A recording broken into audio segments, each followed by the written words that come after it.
as you get more successful, there's always something else that is shiny and to go after. And he equates it to women. He's like, there's always this woman in a red dress that comes by and distracts you.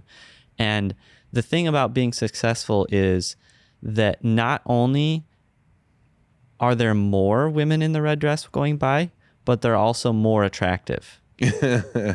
And so you have to, it gets so much harder to say no to all these business opportunities. And so like I'm in a similar position already where I've spent the last year saying yes to like as much as it was feasible to do. And now I'm to the point where I have more repair work than I can do. We have cow stuff to do.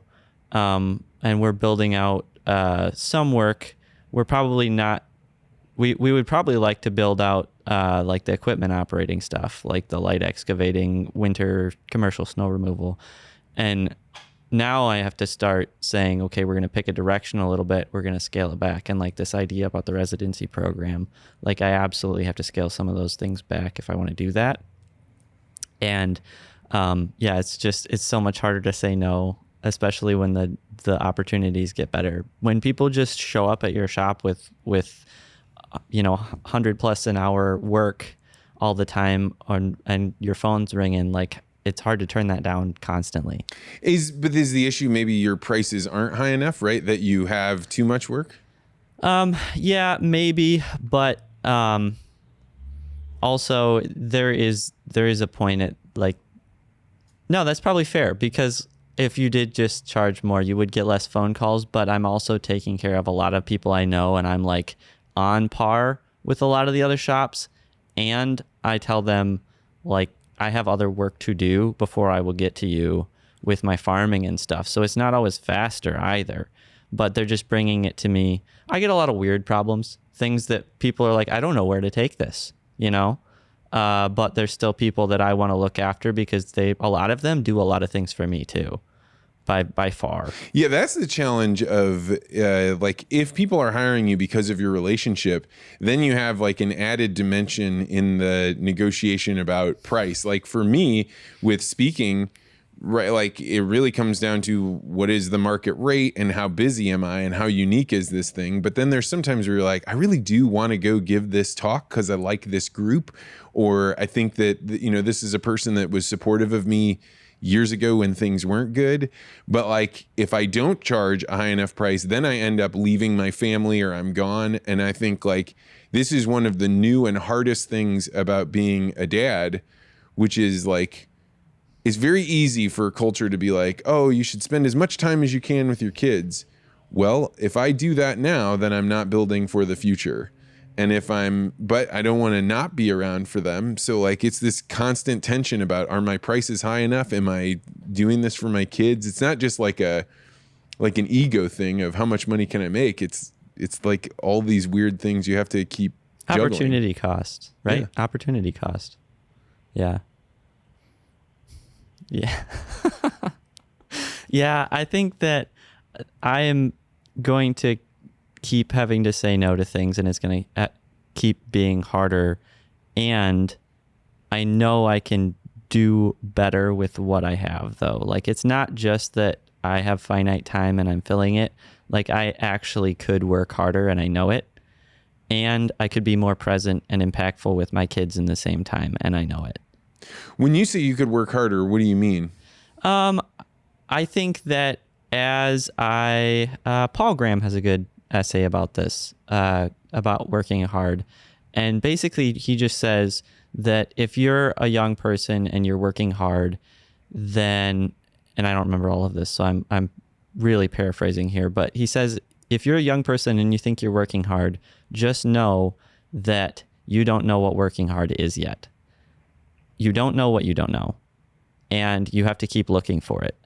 And some of that, in my case, also has to do with I've built a lot of infrastructure in the last year or 2 years, and there's all kinds of systems that I have to put in place. And once they're in place, then I can run them way harder. But right now, I'm still like dinking my way through it, trying to figure it out. And until I get them running more smoothly, then I'm giving up efficiency by far, and then I could just be more earnest. I know I could. There's something about the hard work that's difficult in mental work or like sales work, because it used to be like when I worked for a paving company, like you just keep working, you keep lifting blocks, you keep shoveling things, you were working in this hotter weather. So like working harder was a very simple equation. You knew exactly what it meant to work harder. And like with mental work, it's not that way. It's like, it's not easy to say that working harder is better, or like, I don't know. Yeah, I've definitely run into that, especially with writing, where you're like, I know that the only way I'm going to get better output of this project right now is if I go lay on the floor for 10 minutes and take a nap. And it's going to completely reset everything. And then I'm going to crank this out in 20 minutes instead of 2 hours. And then I'll be done with it and I can walk away from it. How has writing been for you, your new Substack?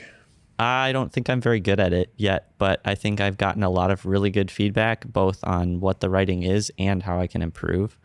And so I always appreciate notes about it. It's been cool because it's not just about sharing the ideas with an audience. It's about actually taking the time for me to spend time organizing those ideas for me and fleshing them out and like figuring out what I believe, and being able to explain it to someone else means that I find the gaps in it that I previously didn't realize were there, or at least some of them. It makes me less I have less cognitive dissonance around some things. Okay, I'm going to break in here just to give a little bit of context.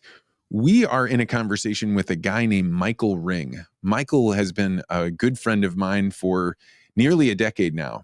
He raises cattle, he's a writer, he even invites people out to his farm to give them a chance to get away from the stresses of regular life and talk about some of the exciting things that they want to work on and explore in their lives. So you're getting to hear Michael and I, who don't normally get to talk. We both have 3 kids, we're married, we run businesses.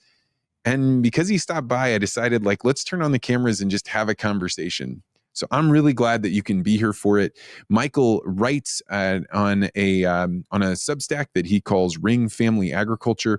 And he actually is the guy that I buy probably 90% of my beef from. And it just has to do with the way they raise their animals, with how they butcher them, and just, I love it. And it's a great product and I love it. I don't know if he's selling it or not, but it's what I feed my family. And I thought that might give you some context for this conversation. Of all the people that I could buy meat from, Michael and his brother Joseph are the ones I choose to buy from most of the time. So we're going to get back to that conversation in just a moment, but I wanted to talk about a class that I've been delivering that has become really popular. It's called Interest-Based Communications. And I wrote this class because my former business partner, Benjamin Anderson, started a biotech firm, started hiring scientists and people to come work for him. And he said, man, will you create a class that would distill the things that I learned while I was working with you? And so I did.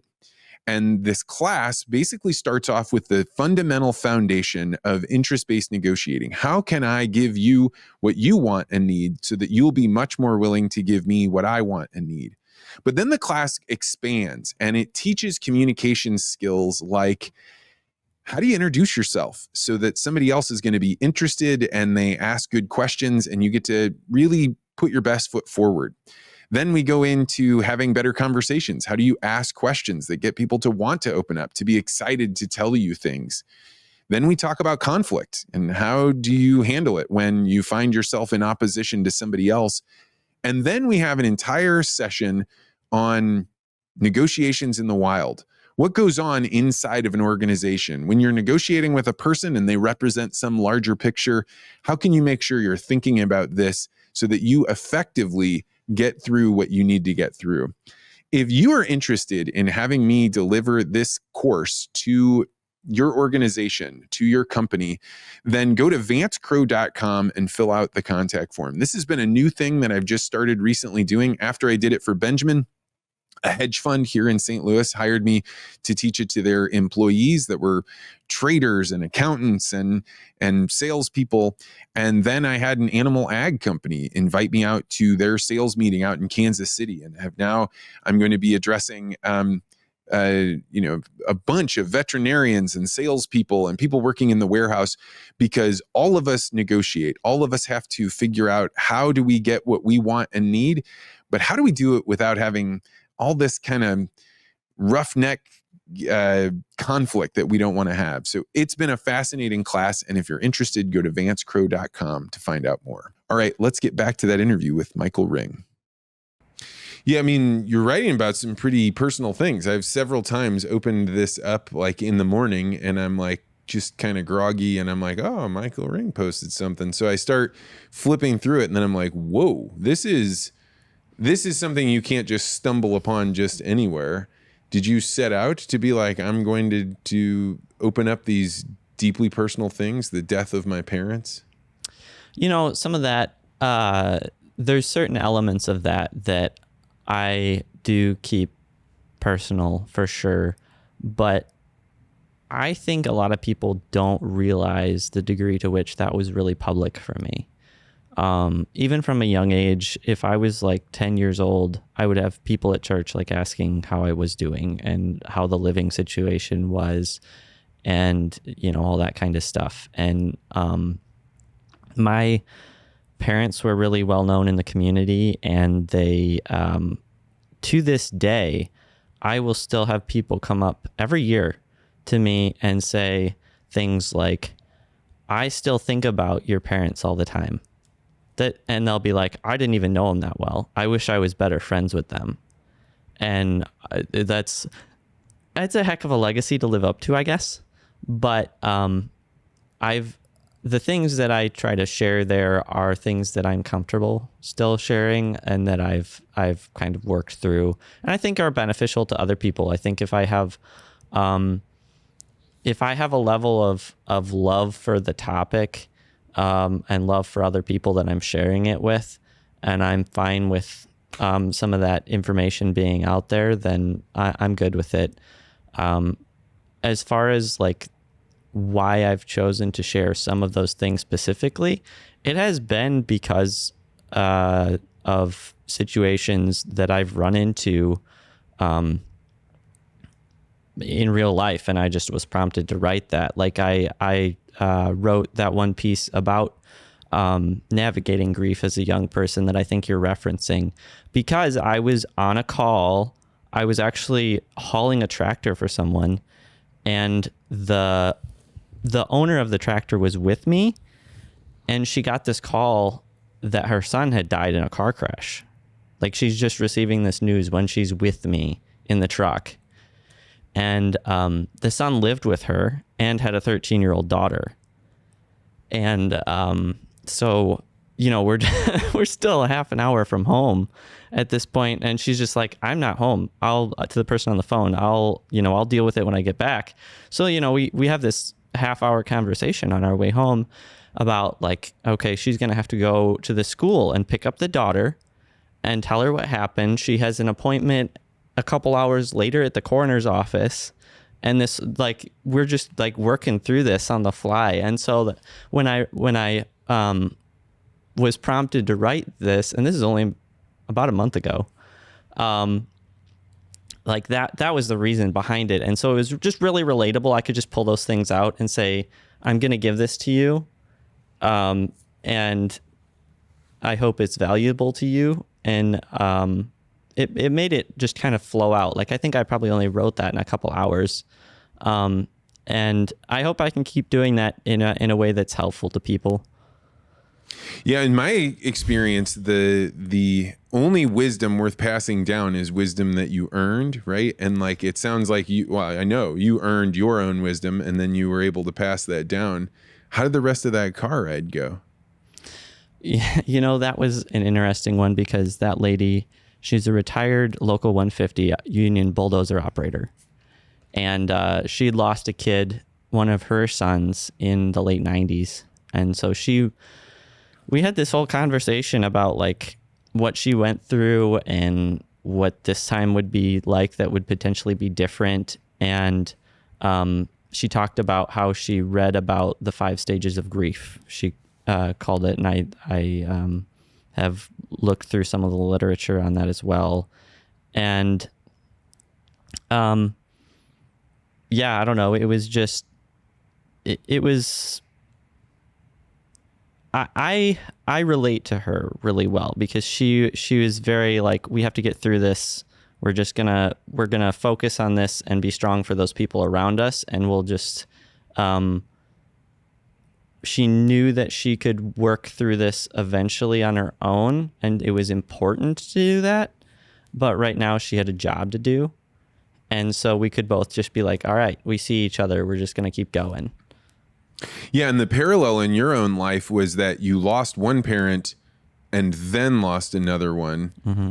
Were you better able to handle the second one? No, it was worse.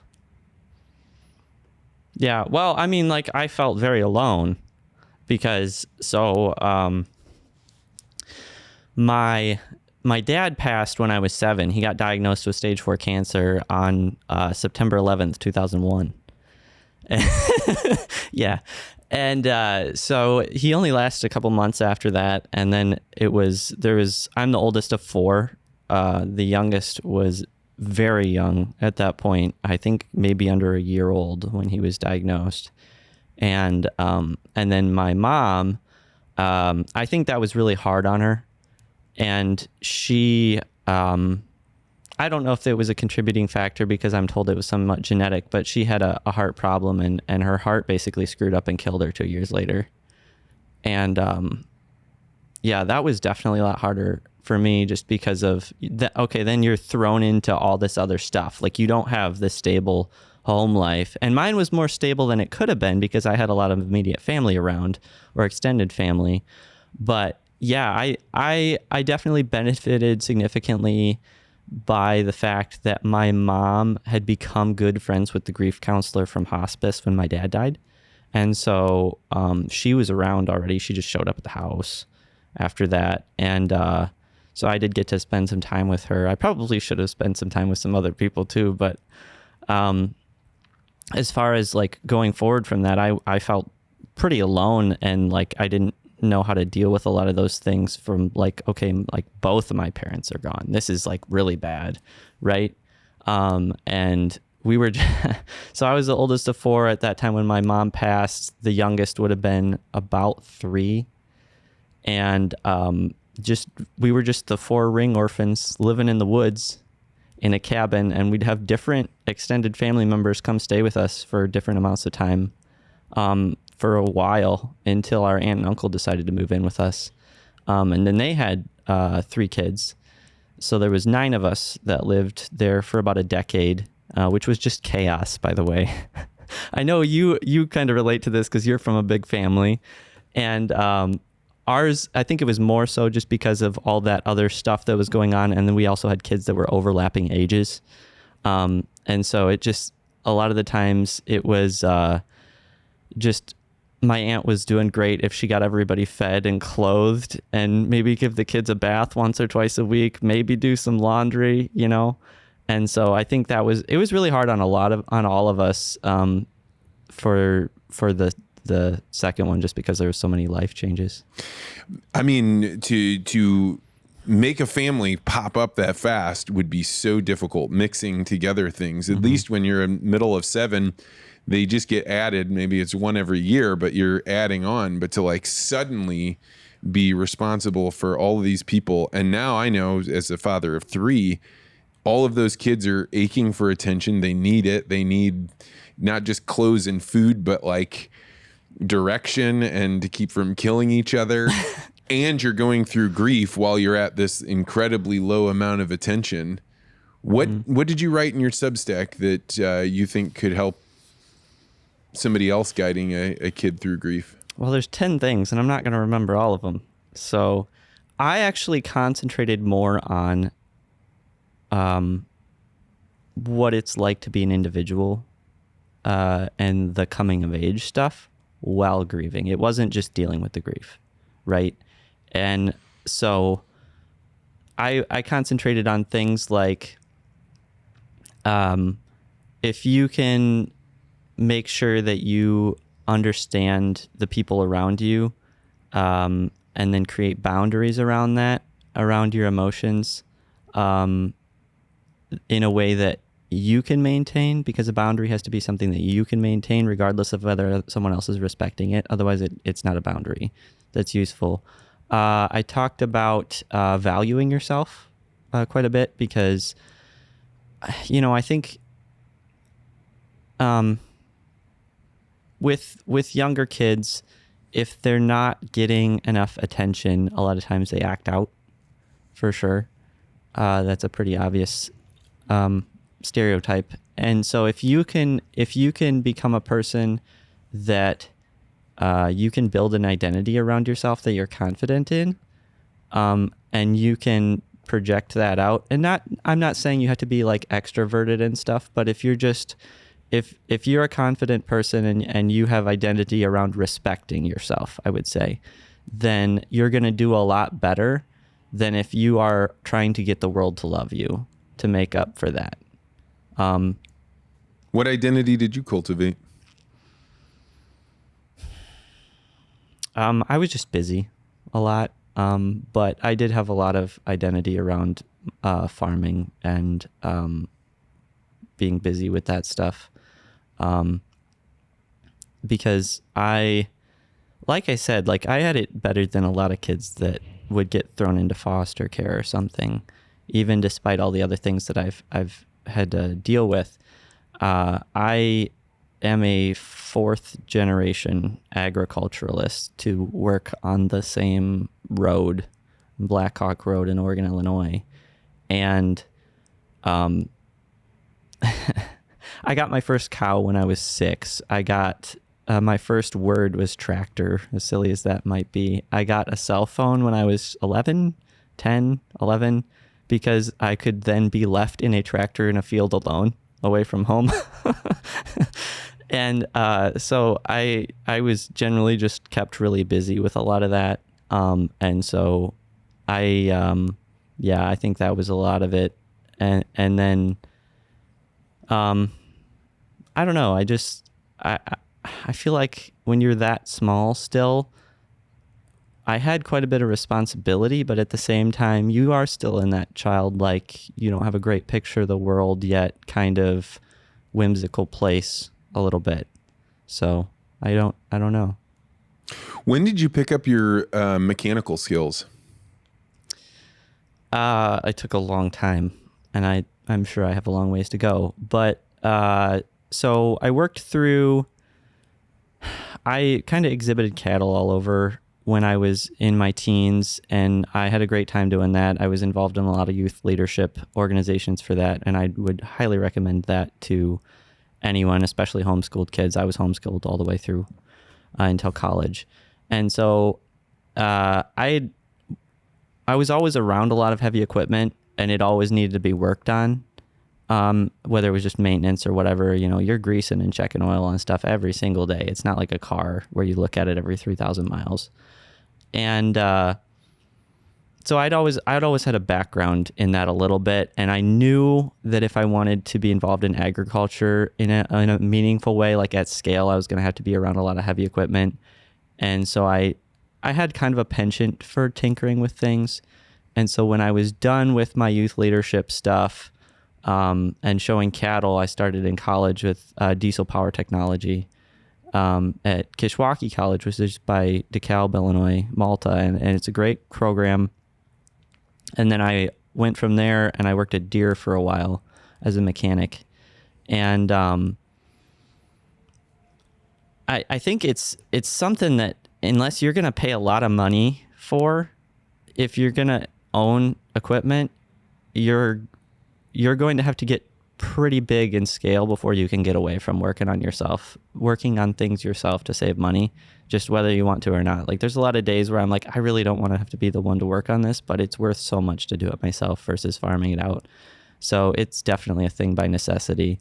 But what kind of scaled the other stuff that I think you're referring to, where I just tinker with all kinds of stuff, is that I spent about 10 years after I left deer working with my family farming. And when I was doing that, it was on an operation that was a couple thousand head custom feed yard, a couple thousand acres of row crops where we grew all the feed for the cattle, all the hay and whatever.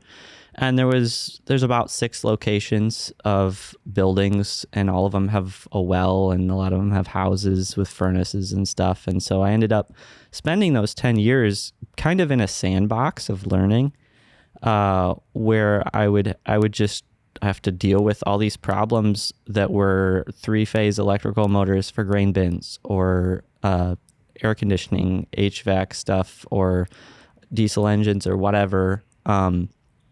And rather than farming a lot of that stuff out, I would just try and figure out how to do it, because at a young age, I kind of became pretty autodidactic, like self-taught for things, because I had pretty good teachers for my schooling, for homeschooling, but on the farm stuff, the old guys there aren't that great at teaching stuff.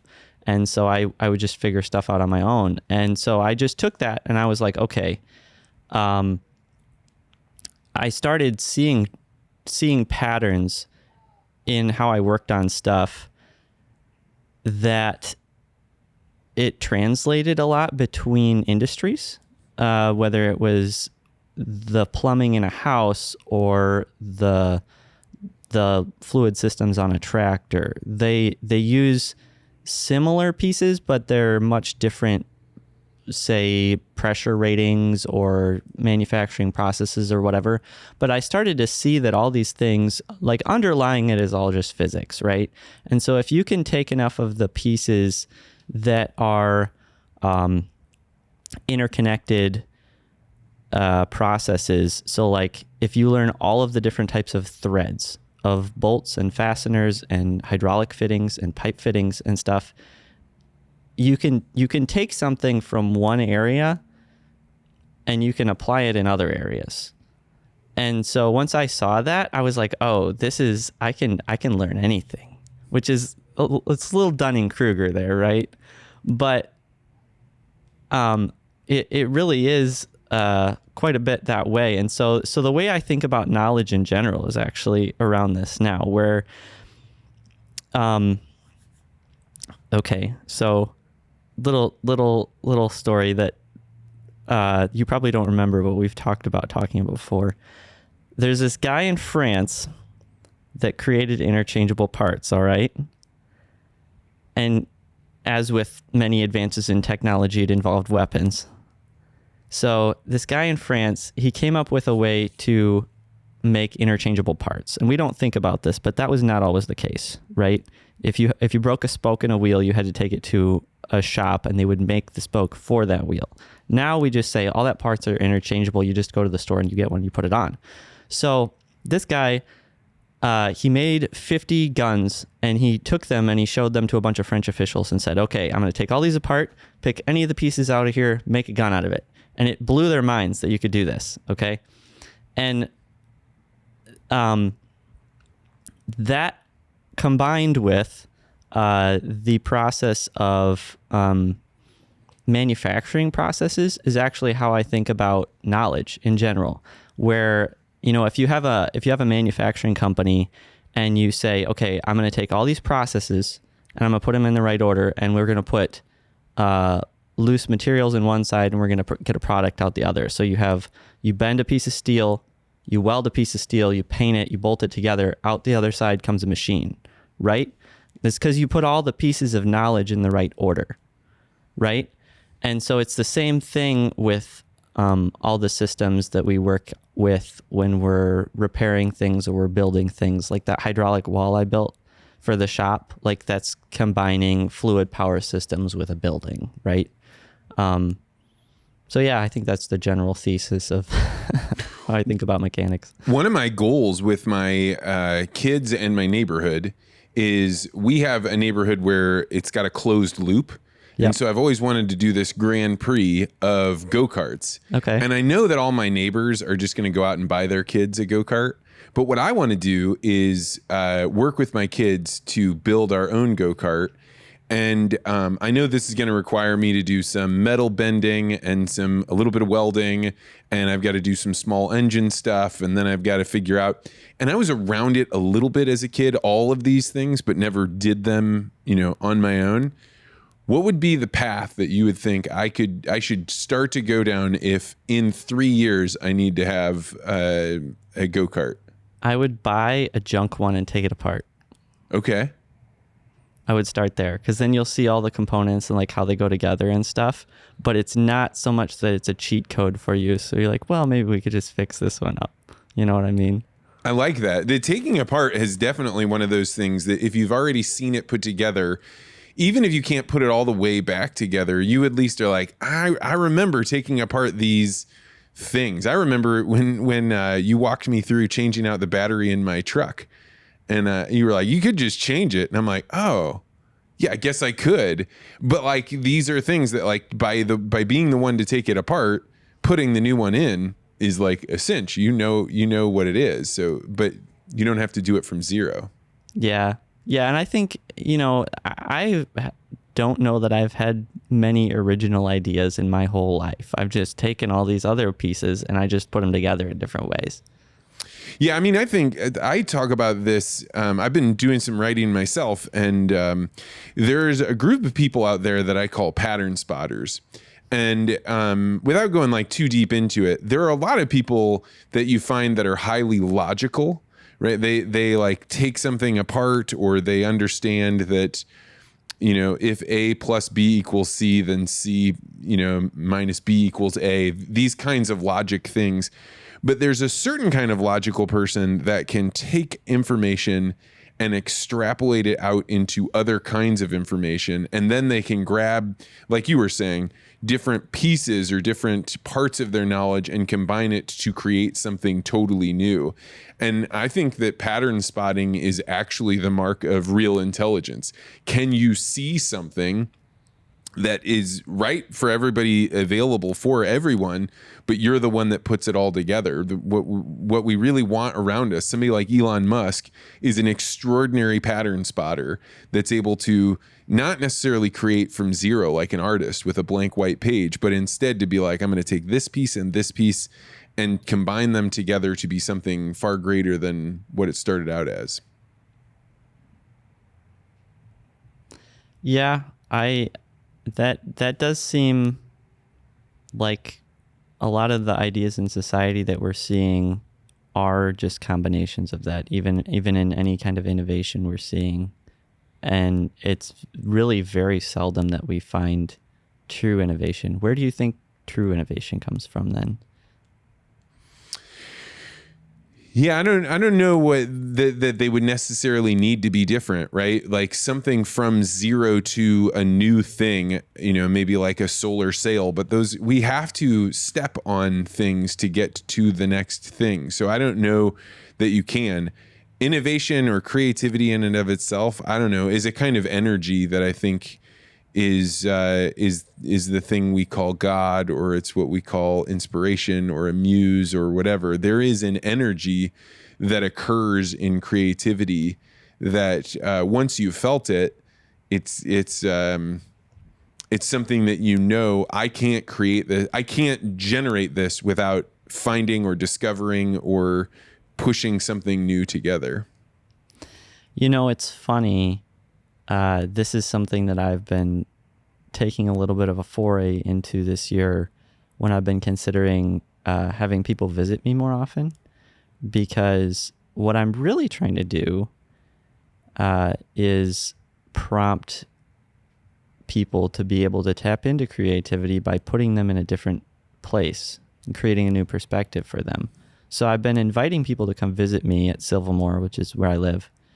And the reason I've been doing that is just so some of it is just that way I get exposure to novelty without leaving home. Right? I get to stay home with my family more. But also, like, there's actually really interesting people that I like to help, that even if I can't solve their problems, maybe I can facilitate them solving their own problems. Right?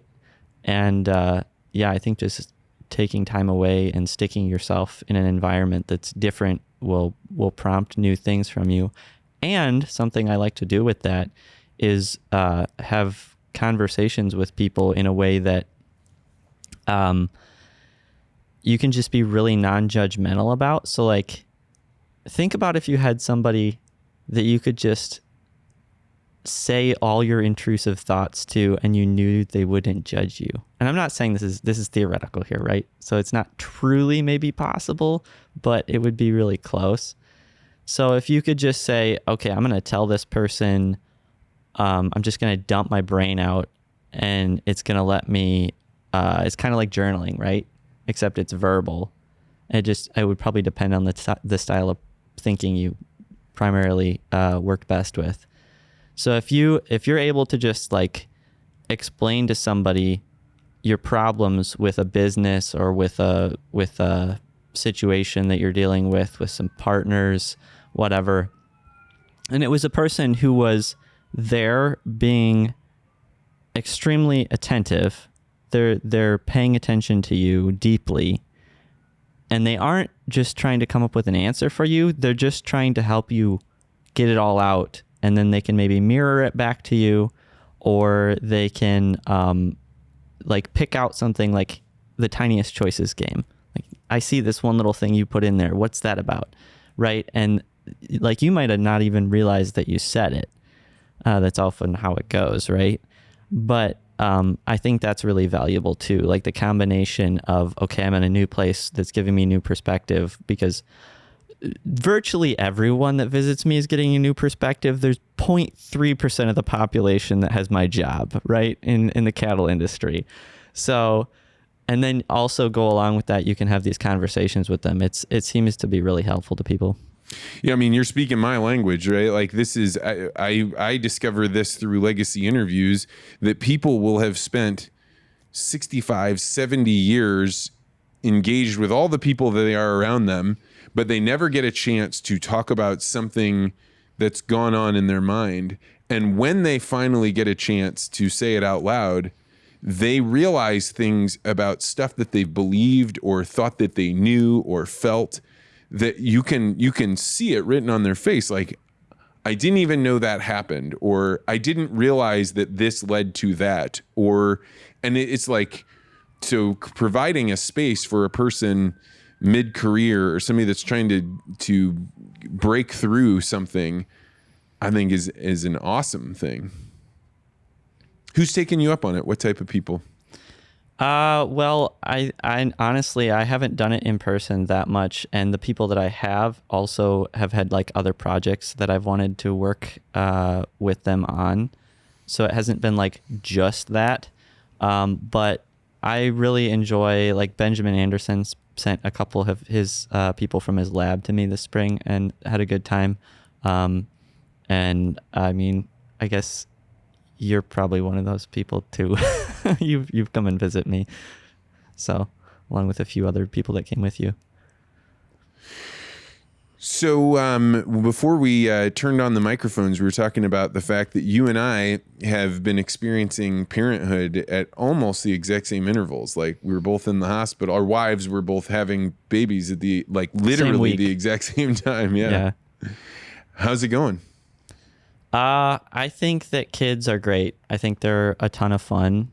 And if you can frame raising kids in a way that's like this fun problem to figure out, where you're just like, I know there's a reason you're doing this. And if I do the right thing, that like, you're just trying to get attention in this way, and if I can cater to it a little bit this way, then you're gonna light up and then like be a little angel and like give me this laugh or whatever. And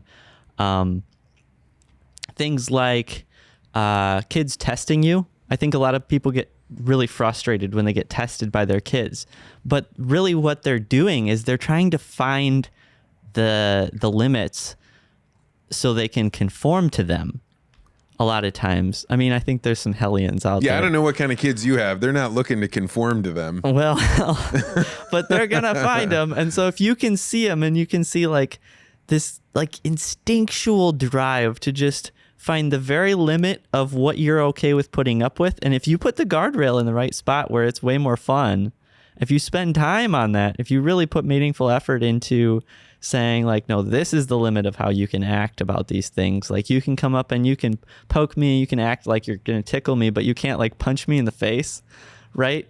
Then like you can see in real time how those things make your kids into great little companions. The thing is they never end. Like that there's always something new that you're trying to like, okay, dial in the limit on this all the time. But like the more you do it, I just really enjoy spending time with my kids now that I don't know, I think they're reasonably well adjusted. How do you think about respect in your home as far as like the way they should treat you as the father or your wife as the mother?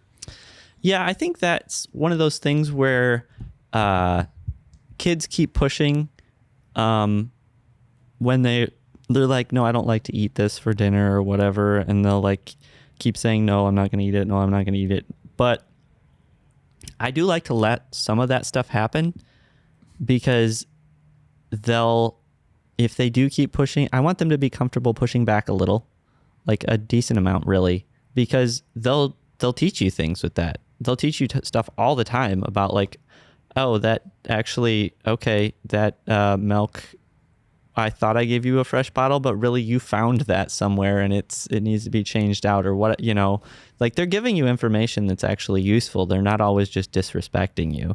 So it's making sure that that's the case. And I don't quite know how you do that without, if you want to be really strict with them, you know, they're teaching me stuff all the time from their input. So what do you think? Yeah, it's something that I think about a lot.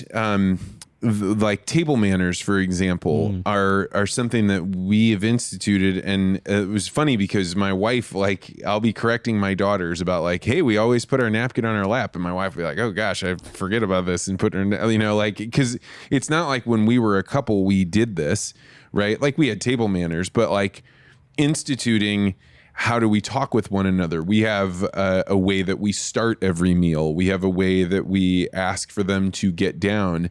And like on the one hand, I sometimes feel like, man, you're being strict. Is this for your ego? Are you sure it's not just like you want this because you saw this on television that this is the right way? And then in other parts of me, I'm like, this is the way that you create order so that you can scale on other things that you need. And so there's definitely a tension between, you know, wanting them to institute like wanting to institute a level of discipline upon them, but then also wanting that to be discipline that enables them on some other domain that maybe doesn't pay off right away. Yeah. Yeah. There's a lot of that where you're like, you have to reflect on your own upbringing and be like, okay, I see how this benefited me, so I know it'll pay off in the long run and I should do it, which kind of goes back to like, we just compare what worked and what didn't work to our own childhoods. And that's kind of what we're going off of. Yeah. I ask people that all the time in legacy interviews. Did, you know, when you think about your parenting, were you trying to be like your parents or were you trying to be different? Mm-hmm. And people often have very nuanced and interesting answers, but they've often not thought about it explicitly. Yeah, it's crazy how much stuff that we run off of just implicit or emotional motivations on all that stuff. And I think that between adults as well in our whole lives, there's so many things that we don't say out loud. Yeah, I mean, one of the things I've been grappling with is my wife and I were talking about how among pattern spotters, among like highly logical people, they think of me as a great and excellent communicator, right? Like really works well. They want feedback on like, how can I frame this? But then when I'm talking with like normies or emotional people, like I am way too direct. I'm like intimidatingly direct. And like, it didn't dawn on me until my wife like pointed this out. Like there are some people, Vance, that like, they don't think you're a great communicator. And you start thinking like, okay, why is this? Like, because I don't think for most of my life that was the case, that the incredibly logical, direct people thought of me as a great communicator. I think it would have been the other thing. Anyway, I'm just working through this because it's been something that I've had to, I have employees that are creatives, and they're like, they're artistic and they're more gentle and they don't say things directly. And I've had to like really think about the way that I communicate, because the way that I communicate with my friends and with the people that I'm maybe engaged in other ways, this doesn't work there. Okay, so I have two things. And the one is, do you feel like for the people that are more emotional based and not direct verbal, they have like this negative bias towards all that, like verbalizing their emotions? And I don't know, I think that's way more common in society than being direct. And I don't know what that comes from. It's like part of culture. Say more. That was basically a question for you. I don't think I understand the question. Okay. So I can phrase that differently. I think that just as a function of daily life and culture, people don't spend very much time verbalizing their emotions.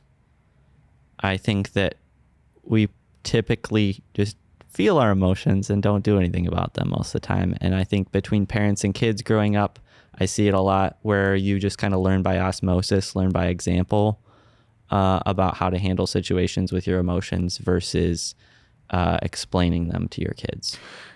So as you're saying this, the thing that comes to mind is I don't know whether we have a good time or a bad time explaining our emotions. I think what we're really bad at is expressing our interests. Mm-hmm. What is it that we actually want? And the more that you can say as clearly as the more you can communicate what it is that you want. To me, I have learned like, hey, this optimizes for other people to not have to mess around. Like they know this is what Vance wants, and I'm going to ask him for what I want so that way we can met this out.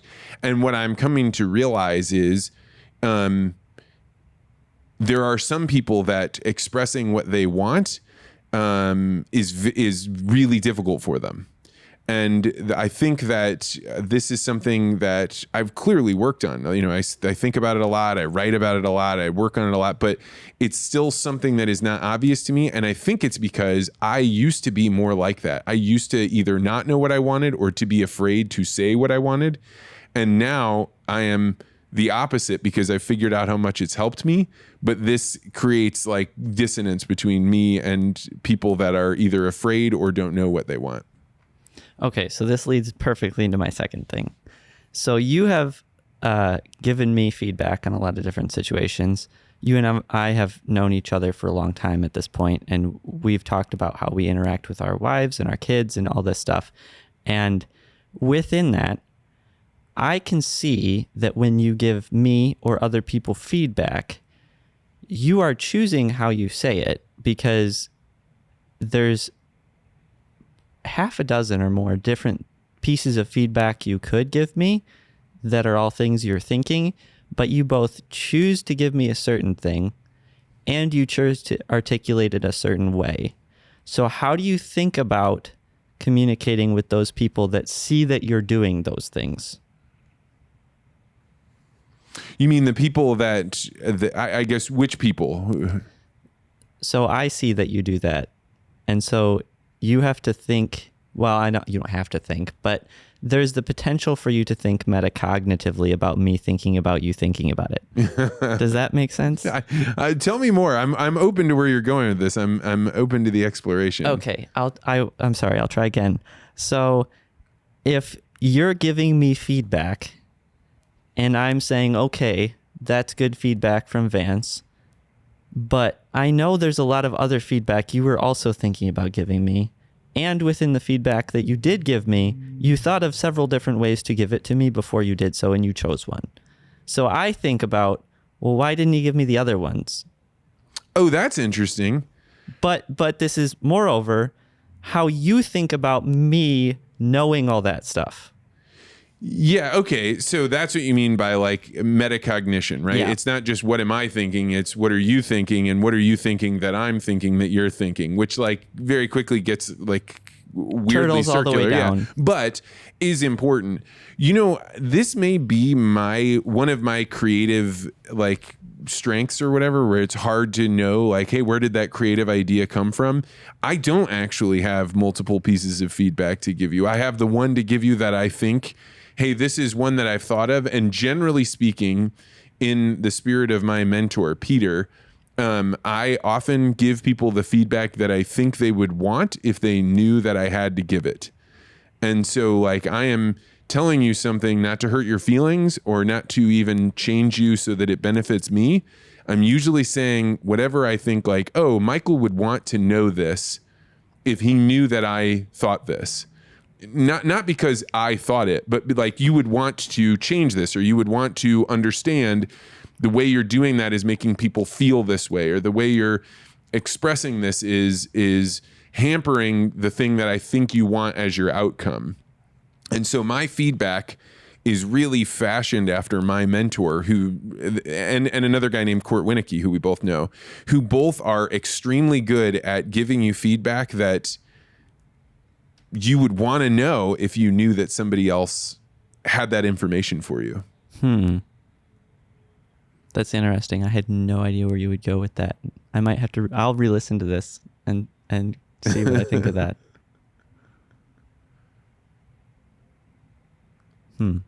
But with children and your closest family members, right? Like my wife, when I can get over the ego death that needs to happen when she gives me feedback, gives me literally the best feedback in the whole world.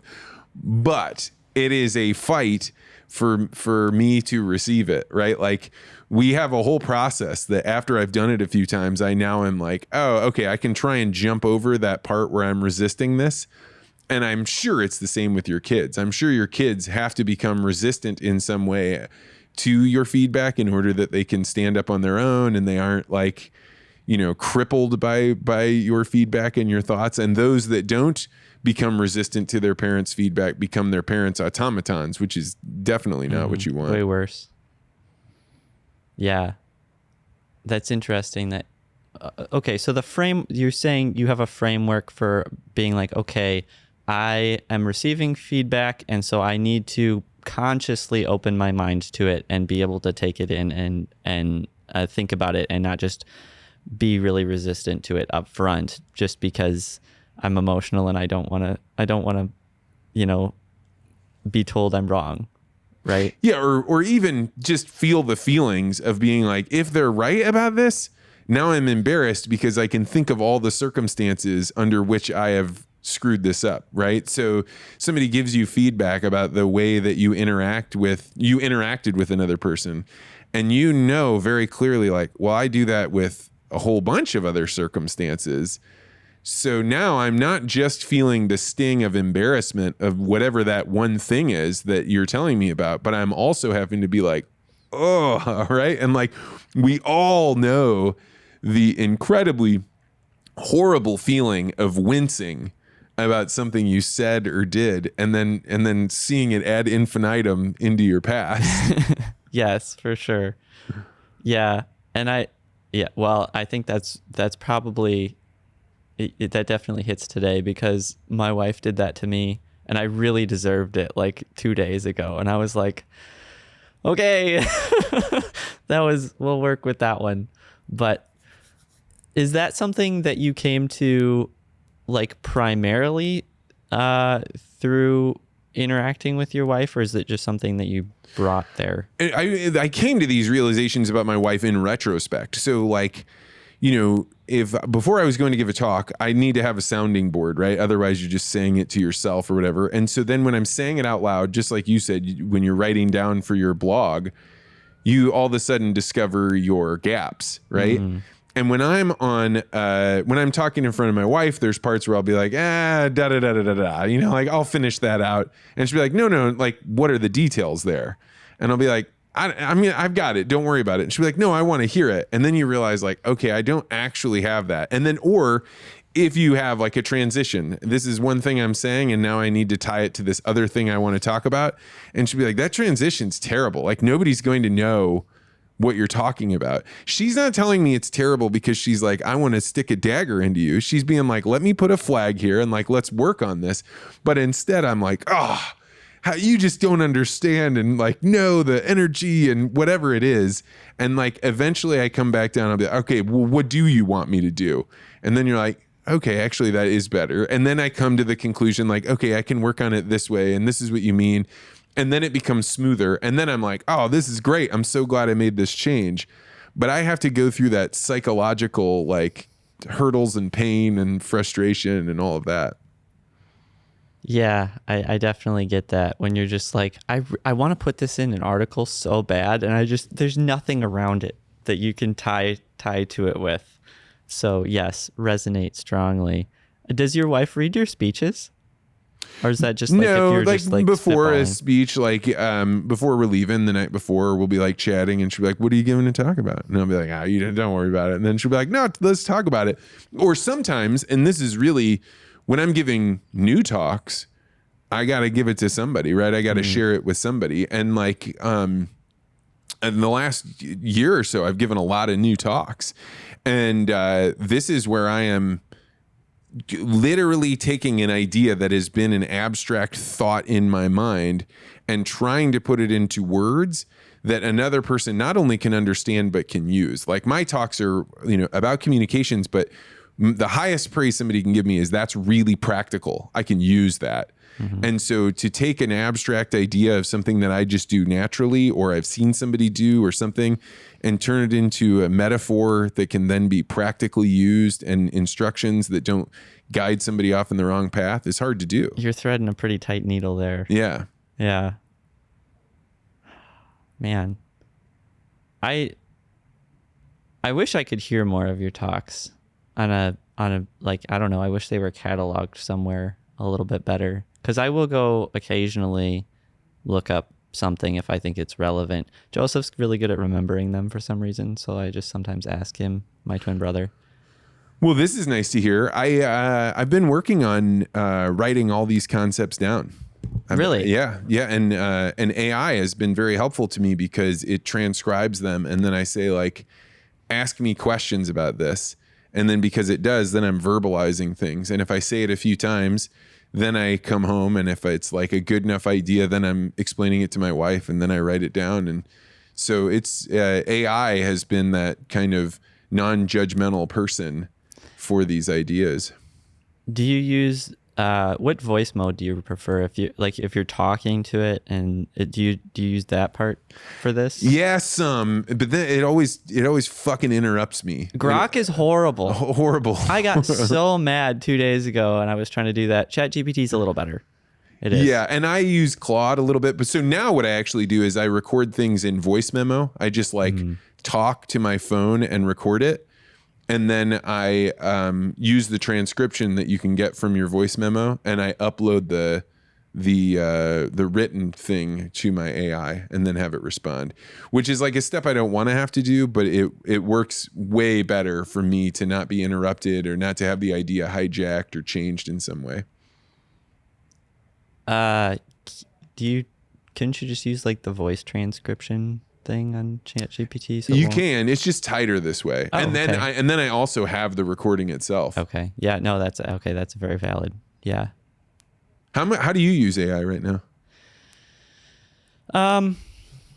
I think all of us have been like, give me this beautiful essay of ideas around this topic, and then it's just garbage. So that's not really a super useful way to use it, but I will talk to it a decent amount because it's decent at giving you feedback on like I used it to prep for this a little bit because you've worked with me a decent amount at like telling my background story, and I've probably like somewhat frustrated you with how bad it was initially, like not that much, but so I was like, no, I should probably do this. And I spent some time on that last week. I use it as a thesaurus a lot, or like give me 5 ways to say this, and then I'll not use any of them, but I'll use a little snippet out of something, and it helps me come up with ideas a little faster. I'll use it for mechanical problems, but if I'm trying to find a part or something that I can't just Google, it's probably pretty obscure, and it's probably not going to win very well anyway. Have you used Grok 4? I got it yesterday. Oh, shit, man. That thing, it's unbelievable to me. Really? Grok 4 is the, like, I'm sitting down with my wife after having used it for a couple of days and being like, we need to radically rethink our children's education. We need to really think about where our own business is and what we're going to be doing in 5 years is. Because Grok is the thing that, like, really opened my eyes to, like, hey, like, this is going to get faster and bigger and way smarter, way faster than I thought it was. And how are you applying it? So, I used Grok 4. I was looking at legal agreements. I was having it intensely ask me questions. Like, I have a group of people that I'm trying to persuade that on the value long term of Bitcoin, and it was they have legal constraints, and they have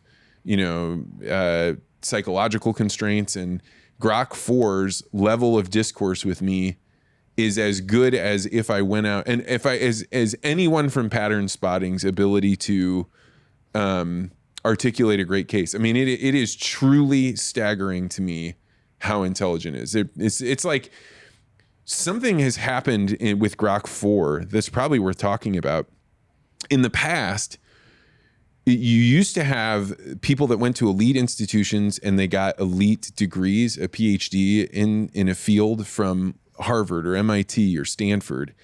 And the only way you had access to them was if you either had network connections or money. And now everyone can, for $30 a month, $1 a day essentially, get access to whatever information those people had. And those people were in a different class. They had a prestige about them that was totally different. That's gone now. Now the woman that was picking me up for my enterprise rental car has the same access to the same information and the same ability to digest it and have it be able to ask questions of it and be able to mold and shape and do something with that information as people that used to only have access to the elite. Okay, so I know when you had your first kid, she didn't watch TV. She didn't know what a TV was. So how are you thinking about introducing that? Yeah, I mean, I'm going as long as I can because I think that the thing that will make humans special is probably their taste, is probably their preferences. It's probably like that they have an opinion about things that wasn't just told to them what their opinion is. The thing about AI is that it can't really say no unless no is programmed into it, whereas a human has choice and that free will and that, like, what are you drawn to? And so my children still don't. I mean, they've watched very, very minimal. The thing we watch on YouTube is primitive technology. Have you ever seen this? Mm-mm. So it's like where a guy goes out into the Australian outback and he makes a hand axe, and then he starts with that hand axe chopping down trees, and then he like makes bricks and a forge, and now he's like smelting iron, but he didn't do it with tools. Like, we watch that on YouTube, but outside of that and ballet. So, and the reason that I do this is not because I want Little House on the Prairie children. It's because I want their imaginations to run as wild as possible for as long as possible. Because once they have the auxiliary power of AI, then their brains will atrophy in some important way. And I think they will be different humans. And I want them to be as human as they can for as long as they can. I very much agree with the taste, the aesthetic statement. I mean, I do believe that is the new most important skill is taste and a desire to care about aesthetics. And I think we're long overdue for that. I think that as a result of, fiat money devaluation, we don't value a lot of things that in the past would have been, such as beautiful architecture or anything low time preference like that. And that I think that we are reaching a new age where people will put emphasis on those things that are real and hard and valuable. And I'm thrilled that is has potential to happen finally. And like maybe it is catalyzed by AI and Bitcoin. I mean, hey, it seems like there's some potential too. Yeah. How do you cultivate an aesthetic in your children? I have no idea. I mean, I think that we are surrounded by so much beauty that it's easy to miss. And so I think that just stopping and showing them some of those things, I guess, would be what I would say. And I think that I love where I live. I think there's a lot of beauty there, even though it's not a city or anything. And all we have to do is appreciate where we are as much as we can. Yeah, one of the things that's amazing about my oldest daughter is that she has a fashion sense. Oh, interesting. And like my wife and I did not impute this into her, right? Like this is just her. And like this morning, for example, she was willing to spend more than 15 minutes like crawling through unfolded clothes and drawers because she had in mind a color of sock that she wanted to wear with a skirt. And I think like, I could not care less about this. Your mother doesn't care about this. She's not trying to attract boys. She just has something in her that wants to be expressed in this way and when she found it, she was like, found it, got it. That pair of socks goes with that skirt, goes with that shirt. And she's not even 5 years old. And so for me, like I see this and I feel it and I think like, all right, I want her to have exposure to color and I want like her to know about fabrics and I want her to have opinions. I am not going to tamp it. Like fashion's not my gig, but like, I am not going to tamp this down. I'm going to turn that up as much as I can. I will say, my daughter she does have opinions about that, but it's also not always rational. Like it's like those don't match at all, but she's like, I know I have this and I know I have this and I want it to go together. Or she will ask her mother. Like she wants to know those things. And I don't think that was something like, I don't think we really make sure of that. Like we don't impute on her that she needs to consider that. It's like, she just wants to know how she can like have those features about her. How is raising girls different than raising boys? I am actually glad we had a girl first. They seem to like respond to things a lot better. They develop really fast. And they're very, very cuddly, very loving. Our kids are anyway. Whereas our little boy, I think he's pretty tame, to be honest, so far. He's not like a little hellion, but my wife is already like, he's a lot to deal with sometimes, compared to Amelia, who will go, play with her dolls and go play with her kitten in the garage and just hang out. And it'll be interesting if he gets a little older now. Joseph has a little boy that he climbs things that I did not know it was possible for a child to climb, and then he will fall off of them, and it is bad. But he's a little trooper about it too, which makes up for it, I guess. But that was pretty. It's a lot more extreme. So you definitely see the difference between them for sure. I don't know. You'll have an experience, I'm sure, if you have a little. Even we have a 1 month old, right? Yeah. And like, even there, and it may just be in my own head, but it definitely feels like there is an energy difference, right? There is definitely an energy difference when we're at church and the way that people would wave to our little tiny girls versus the way they wave to our little boy.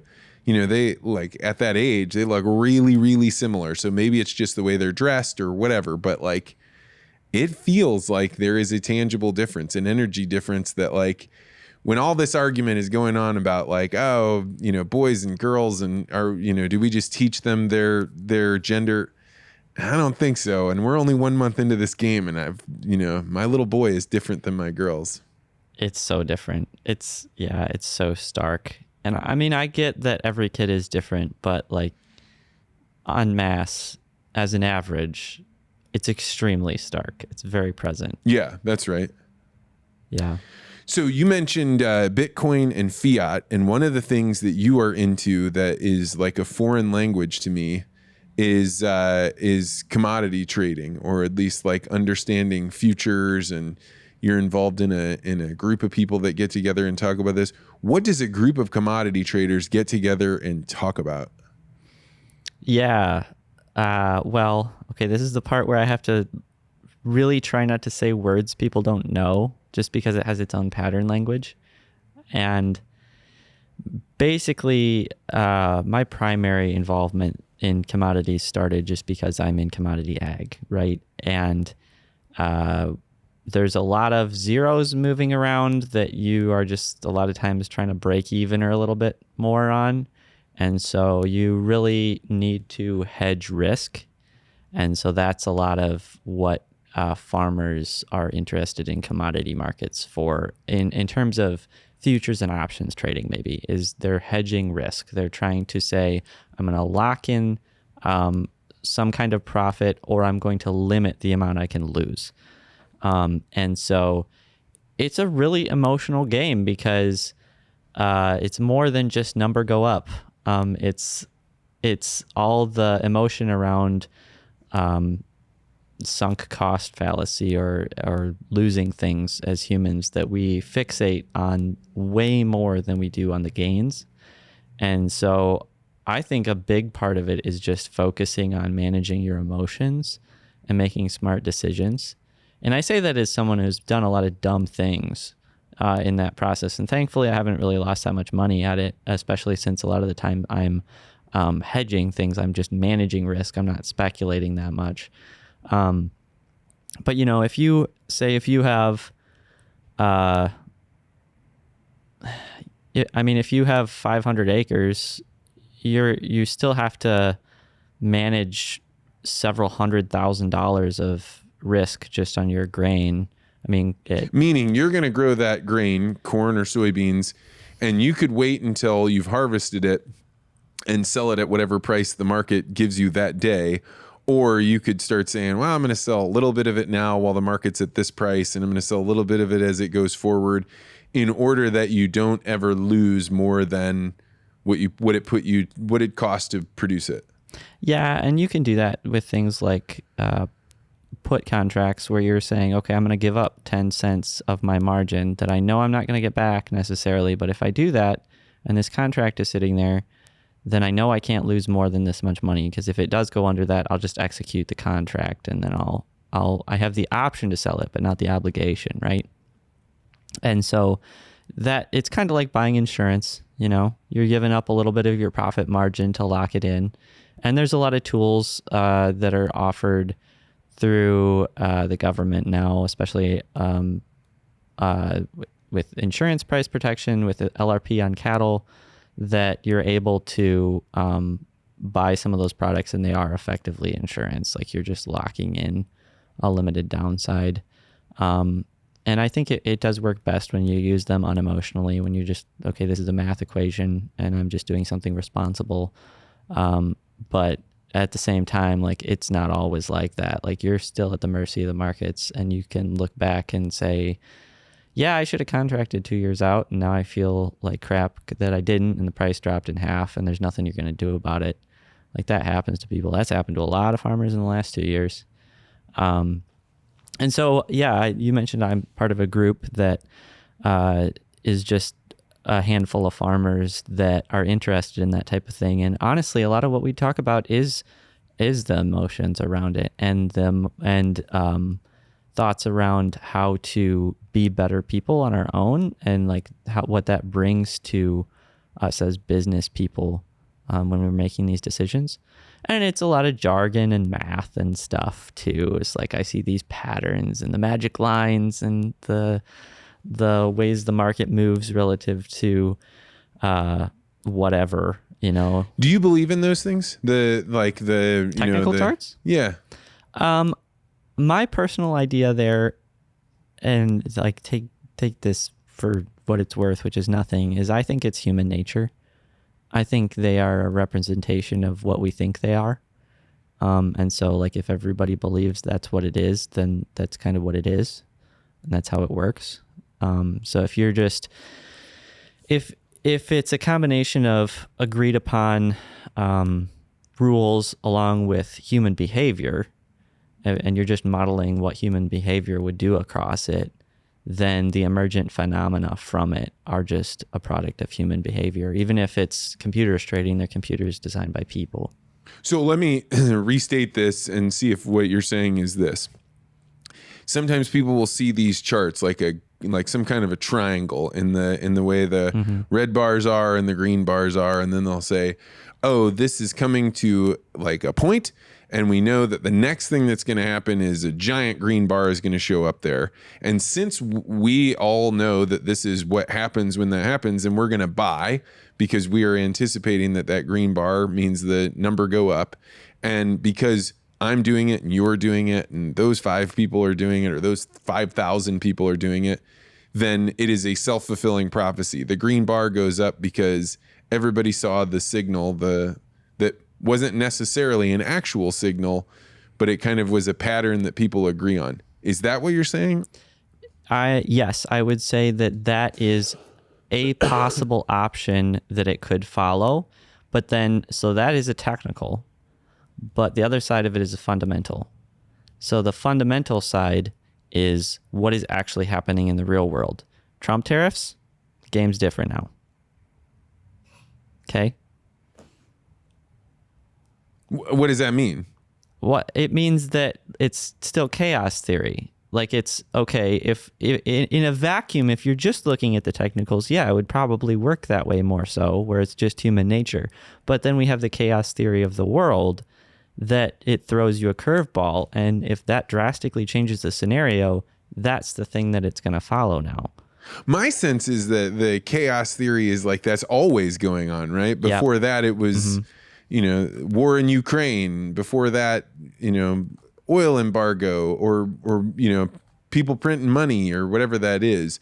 So to me, I'm totally uneducated in this, and I've never made money or lost money in this world. So I'm only telling you what probably received wisdom is that it's like astrology for commodity dudes, right? They're like looking at numbers and it's predicting the future, whereas there is no future to be predicted there. Yeah, I think a lot of it's still statistics to some extent. Like if it's doing this thing, then there's a probability that it does this thing next, right? It is still it tends to work out that way. So if you work with the strongest ones, just statistically, that's just what happens. I'm not going to say why the statistics are like that, and then a market can change and become a new market. Like the markets that we have now are very different than the markets we had in the early 2000s. They respond entirely differently for a multitude of factors. And what do you think some of those factors are? Algorithmic trading probably being one of them. Yeah, I'm sure that's one of them. But like, for example, we have to consider a lot more things. Well, not really more things, but just things are different now. So like corn market, there's way more acres in South America now than there used to be. Cattle market, there used to be a bunch of cattle in Brazil that they just turned into grain acres, right? And so we're at this interesting point in the cattle industry where nobody in the world has cattle. It's not that we're low and somebody else is compensating. It's nobody does. Australia's trying to build, but they probably won't that much. The dairy herd can't do it because they're way short on replacement heifers. Brazil, like I just said, put a bunch of their acres in crops, so they don't have that many cattle. And so, like, okay, it's a new market. Yeah, what a wild time that just as like the carnivore and paleo craze is at a fever pitch, there's beef is getting to an all-time high, and you've said this before, like the herd is at an all-time low. And when I talk to cow calf operations, they can't produce enough calves fast enough, right? Is it whatever they have is being sold for pretty high prices. But I was talking to a guy that raises bulls, and he said one of the worst markets he's ever been in.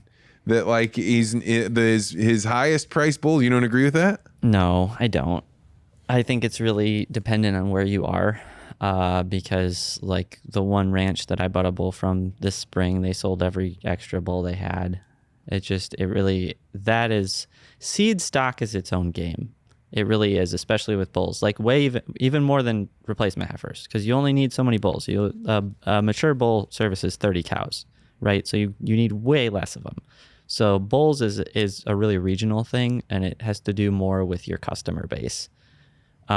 Whereas like there's a lot of heifers that got cut back this year. There really is. And I don't know if they're all going to have homes this fall. I think we probably won't see. So there's the cattle. When you say got cut back, where would they normally go? Like they got cut back to breed instead of getting sent to a feedlot. I see. Yeah. And so, I mean, it's so capital intensive right now that it is still hard to keep them.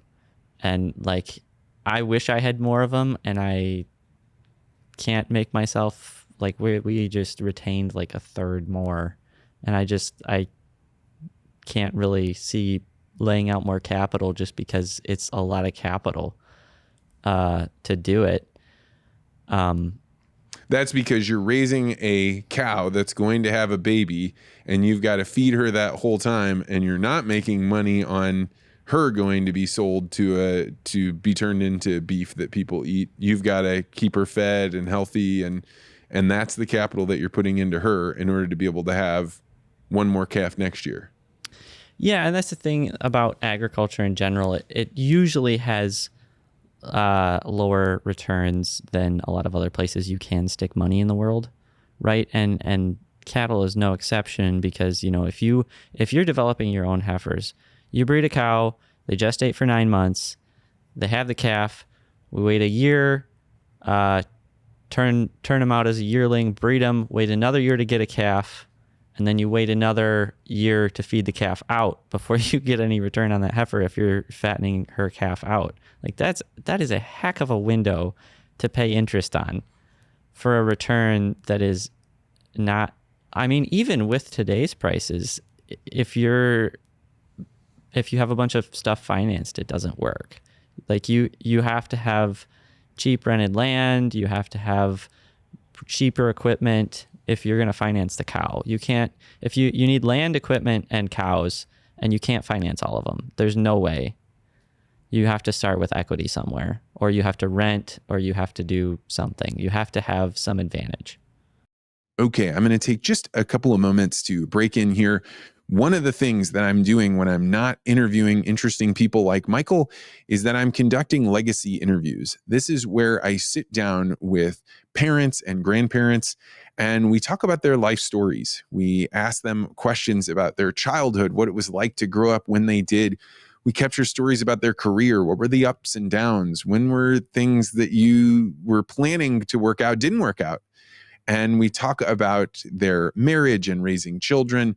And then we talk about the wisdom that they've learned along the way. And people have loved this interview process.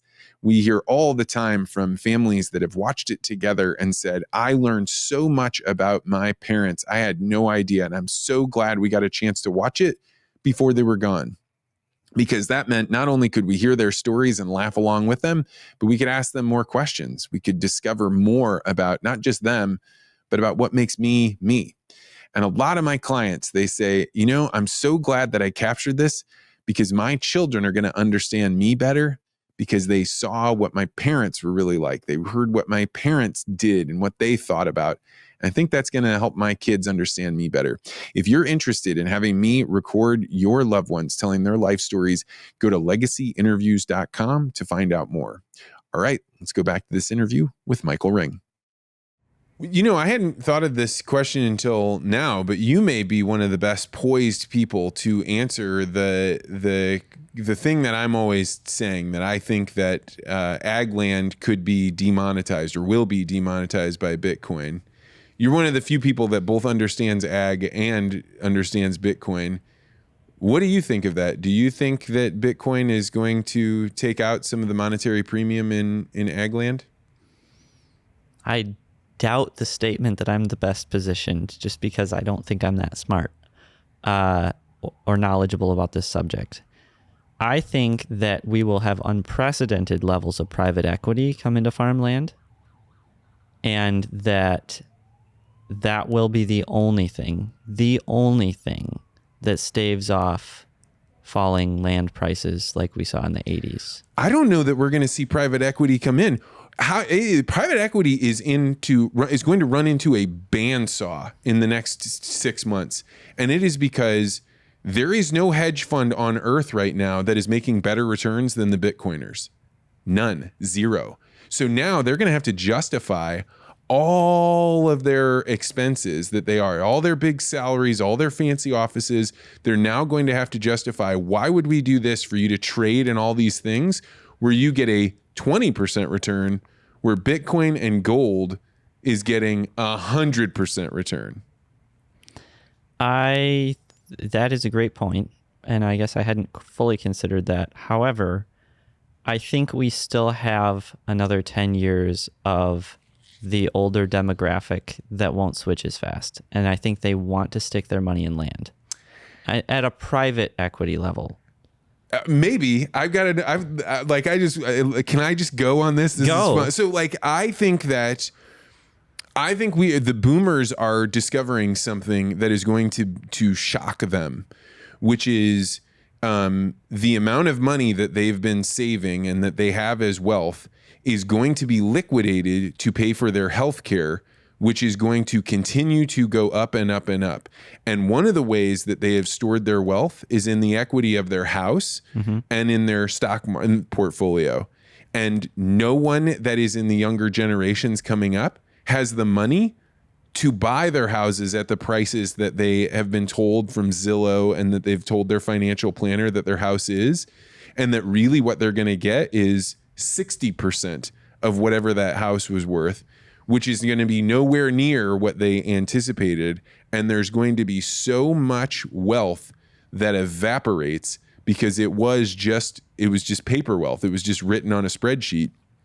And I think a whole bunch of money is going to dry up. I think the same thing with stocks, right? I think unless you continue corporate America, where young people are given jobs where they're given a 401k, and then that 401k every single week, like clockwork, turns a bit of their salary into purchasing the stock market, which ultimately became too complicated. So everybody did it in index funds.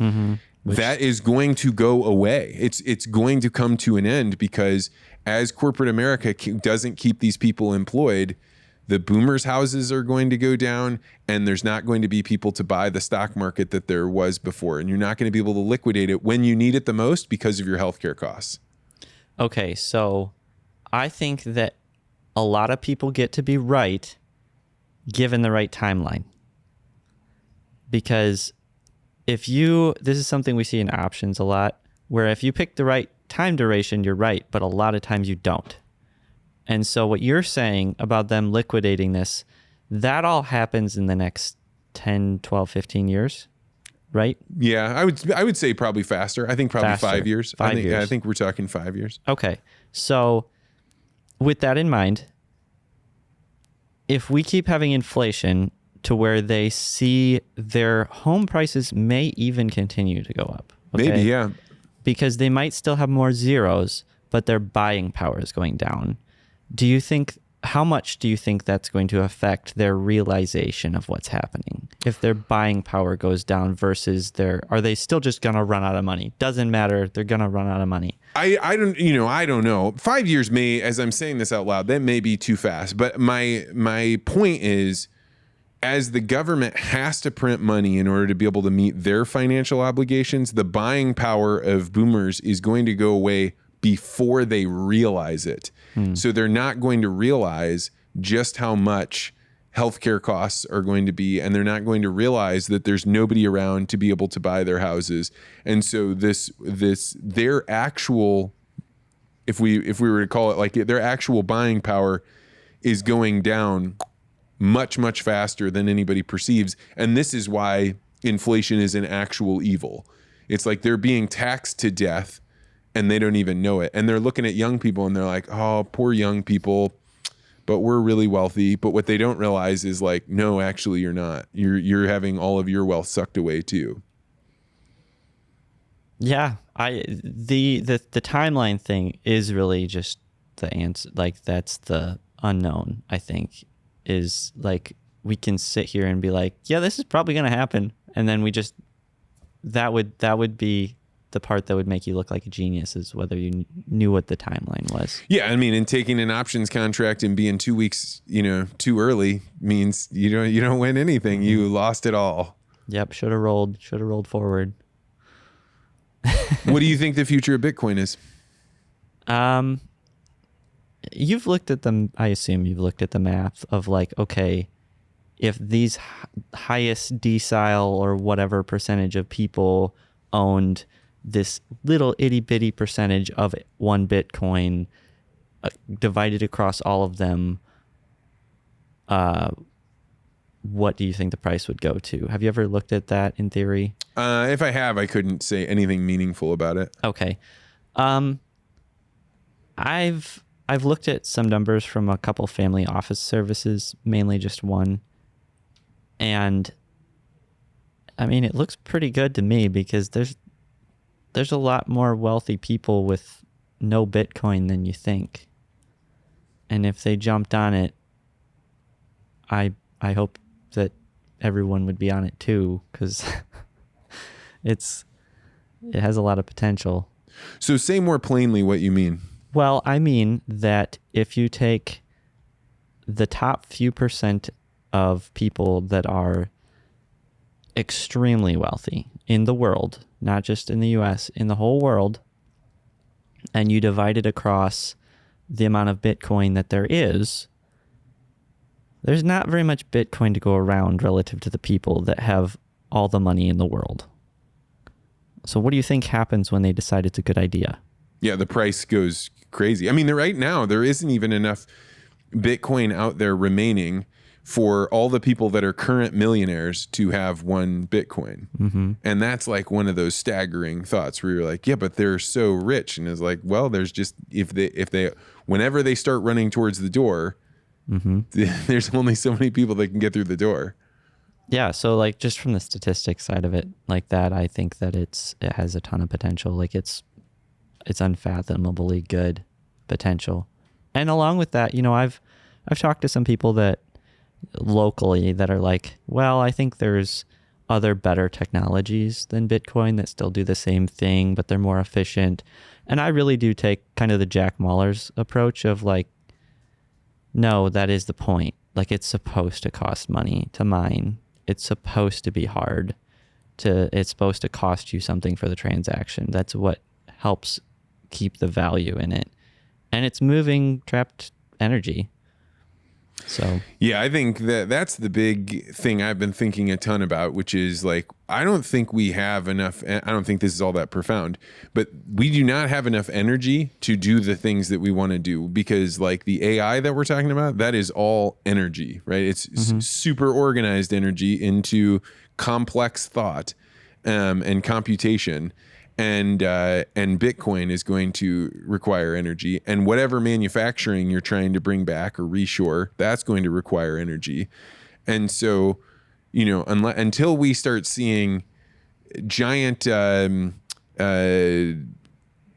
towers being built, smokestacks and things like that, we're not preparing for the future. That's the most important thing. More important in your city than new skyscrapers going up is likely new smokestacks going up.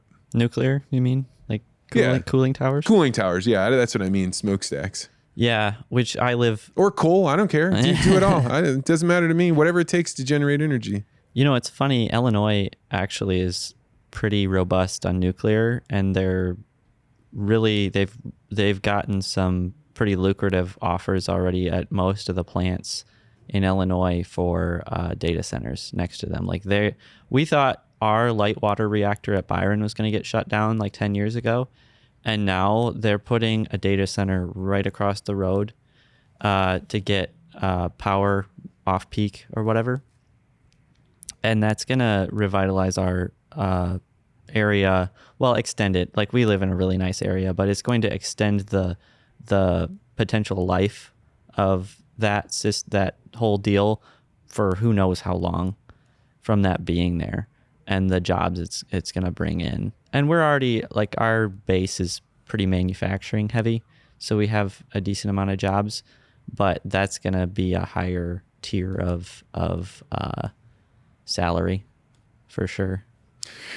My conspiracy theory is that this part's not the conspiracy. Like, we are going to see electricity rates go up, so everybody's going to pay more. You're going to pay more in your lease. You're going to pay more at your house for your electricity. Like, you're going to pay more for electricity because demand is going up and supply is relatively flat for a long time.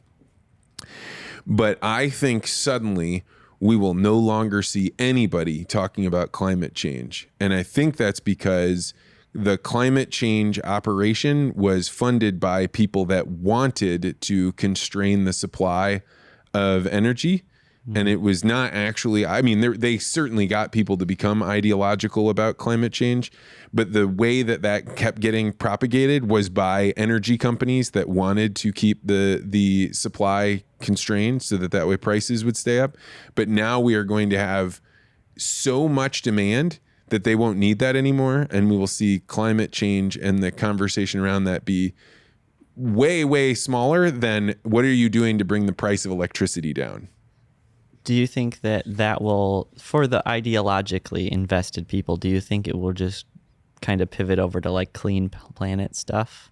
Yeah, maybe. Yeah, probably that. Like, but there's no way they know anything. That very many of them, having been somebody that like experienced what really strongly ideological people thought about things like GMOs and pesticides, most of them are just receiving this information, and suddenly it's going to be about, energy access and making sure that, I don't even think it'll be about clean, nothing. I think it'll be about like, how can we make this more fair and how can we get people more electricity? I think the government subsidies into clean energy, that's all going away because there just won't be pressure for it. Because people are going to be so concerned about the price of their electric bill because it's going to go through the roof. Do you think that... So I've seen a ton of stuff in the last year about like the A16Z American dynamism movement, or just manufacturing, reshoring, anything like that. Hard tech is a good prominent buzzword right now. And there's a lot of people talking about energy. There's a lot of atomic companies coming online. Do you think that we can outrun that? Like, it's obviously going to be a big deal. You think we'll just grow faster than... It won't really be that big of a deal, but it'll be really important, and there'll be a lot of it, but it won't be like a problem. Like, we'll just fill the demand quickly. You mean for electricity? Yes, for energy. I don't know how, man. Like, yeah. I don't. Okay. I think the demand is going to outstrip the supply, and like one thing I think we'll see is whatever legislation has been holding back people from doing stuff. Like, I think that'll probably go away. I think suddenly a bunch of schools are going to develop nuclear engineering programs. I think people that got spent several years on nuclear subs are going to suddenly have jobs waiting for them in the private sector, because those are the only people running nuclear reactors at scale right now are people in nuclear subs. And so there's going to be... And the rednecks in my backyard. Yeah, and that's right.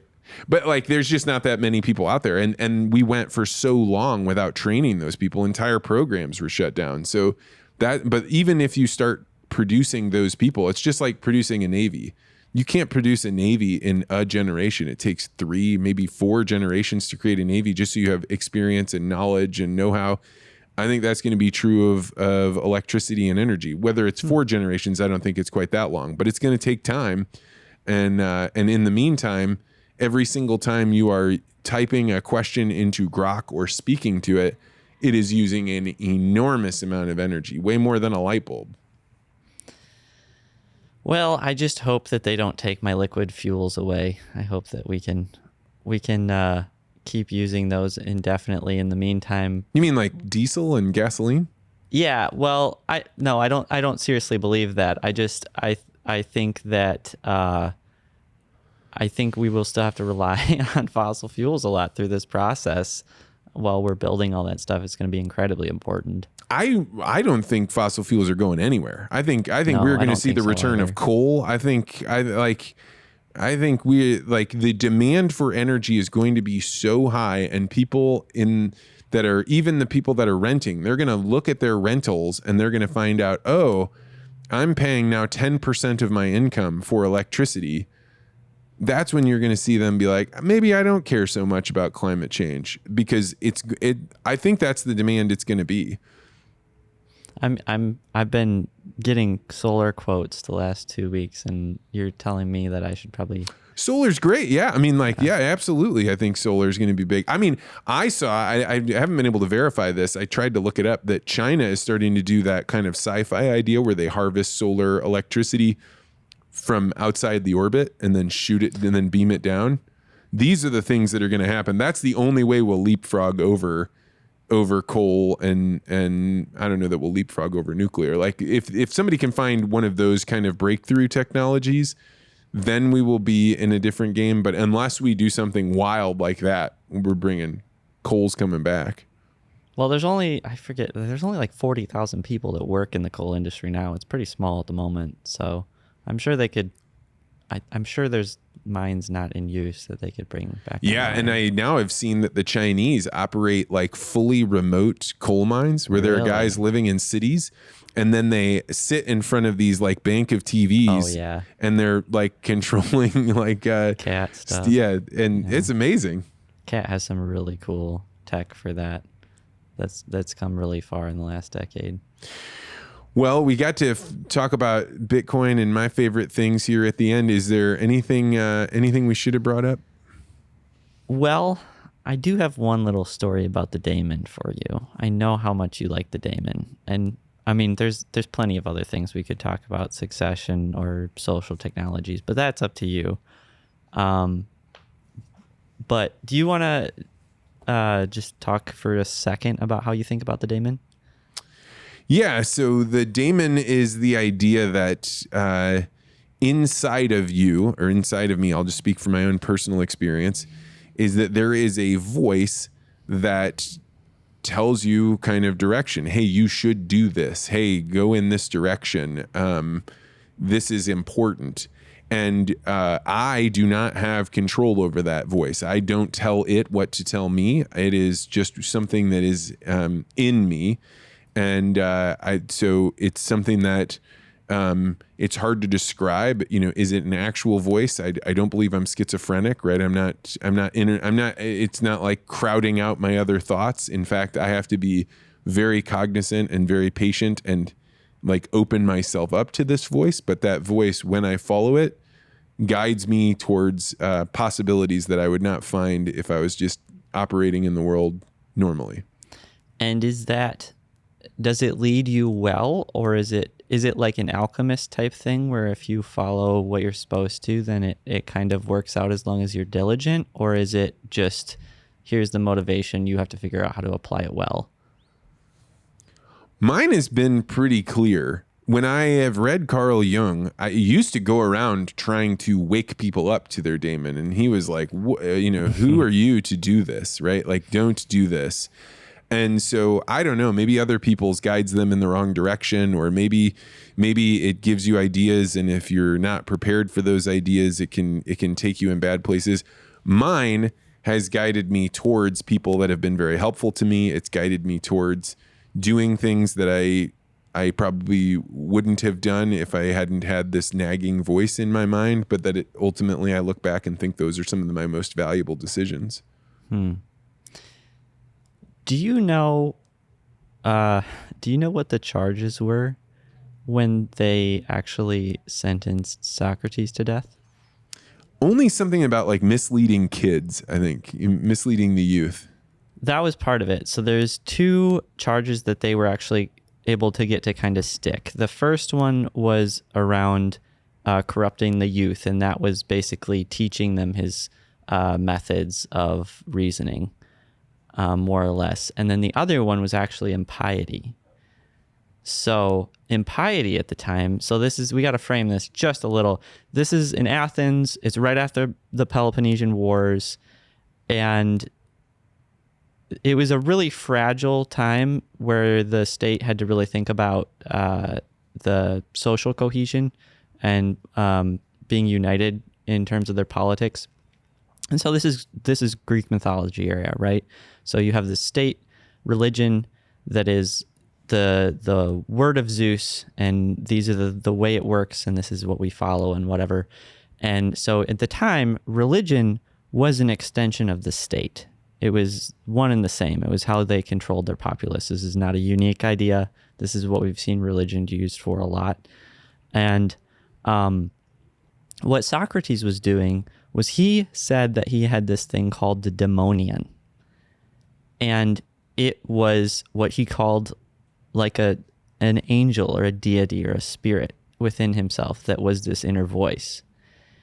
And he was saying it was his intrinsic motivation. It brought him towards certain ideas, and it helped him develop his, I don't know if he would say it helped him develop his Socratic method, but he kind of applied his Socratic method to it to like figure stuff out if it was true and whatever. And so him saying that and teaching it to people, along with this other idea of him saying the gods were ideal forms rather than fallible men. They didn't represent humans. They were like archetypes. They were ideal forms. That, along with this idea of a daemonian, that is what he was sentenced for, because it was him saying, I can think for myself to the state. And so that impiety charge was actually about I'm defying the state by thinking, right? And so like today we think that we're so up in arms about free speech. Then it wasn't even about free speech. It was your ability to have independent thought potentially within yourself. And I think that that's like he was willing to say, no, this is such an important idea that I'm going to, that is what I believe. And then I will die because of it, because I'm saying, yes, I do have a daemon within myself. And I totally accidentally stumbled across this idea. If you take that daemonian in Greek and you move to Latin, the Romans actually had this idea that they would attribute the same thing to a place. So they would call it a genius for a person was their daemonian, and then for a place it was a genius loci, L-O-C-I. And I was like, oh, that's what we do with land. That's what we do with stewardship, is we go to a piece of land, whether it's Silvermore or somewhere else, and we're saying, like, what does this land need? What does it do best? What is its purpose? And then, like, it's not always clear. Like, you have to maybe farm it or run cows on it or something, and, like, you learn all kinds of things about the land that you have to figure out how to work with it rather than fight against that voice of what it's telling you. And that is something that I think there's different ways you can develop it, but it has a lot to do with experience and talking to other people that have also learned from the same land, and just trying different things and then building intuition around it. I like that a lot. And I also think that goes probably worthwhile to talk about the type of pasturing that you and I have been talking about, because this idea would have been completely foreign to me had you not told me about the the way that you are running cattle on your land? Yeah, and this is my brother's shtick a little bit more, but I can certainly talk about it. Naturally, in the West, historically, like during the Lewis and Clark expeditions, they went out there and they found grass that they said they could reach to the side while they were sitting on a horse, and they could pull it together and tie it over their lap.